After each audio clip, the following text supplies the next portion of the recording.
السلام علیکم ورحمۃ اللہ۔ رئیس ہونے کی چابی حضرت علی رضی اللہ تعالیٰ عنہ سے لیجئے۔ لا الہ الا اللہ الملک الحق المبین۔ حضرت علی رضی اللہ تعالیٰ عنہ سے روایت ہے کہ جو شخص ہر روز صبح کو اور شام کو یہ کلمات طیبات 100 مرتبہ پڑھے گا وہ فقر و فاقہ سے محفوظ رہے گا، غنیٰ کا دروازہ اس پر کھل جائے گا۔ سورہ کوثر پڑھنے کی طاقت دیکھ لو، اللہ نے دولت سے نواز دیا۔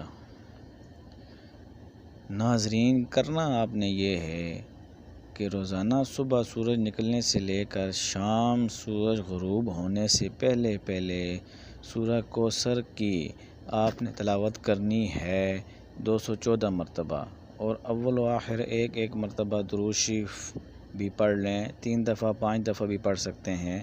درود شریف آپ کوئی سا بھی پڑھ سکتے ہیں، لیکن تعداد میں پڑھیں۔ آپ نے یہ عمل صبح سورج نکلنے سے لے کر مغرب سے پہلے کرنا ہے، اور 214 مرتبہ سورہ کوثر آپ نے ایک ہی نشست میں پڑھنی ہے۔ آپ آج سے ہی یہ وظیفہ کرنا شروع کر دیں، انشاءاللہ کچھ دنوں کے اندر ہی آپ کے جیسے بھی مالی مسائل ہوں گے، کوئی بھی پریشانی ہوگی، وہ حل ہونا شروع ہو جائیں گے۔ نماز کی پابندی شرط ہے۔ ہم اکثر نفلی عبادت یا کوئی وظیفہ نفلی کرتے ہیں لیکن فرض نماز چھوڑ دیتے ہیں۔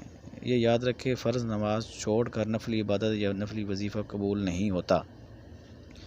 کمائی ڈھیر بچتا کچھ نہیں۔ اگر کسی کی کمائی میں برکت نہ ہو تو اس کو چاہیے کہ صبح شام اول آخر درود شریف کے ساتھ 11 مرتبہ سورہ فاتحہ پڑھ کر 41 دفعہ یا نافع پڑھے۔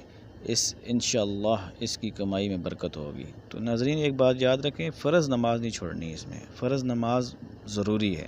شکریہ۔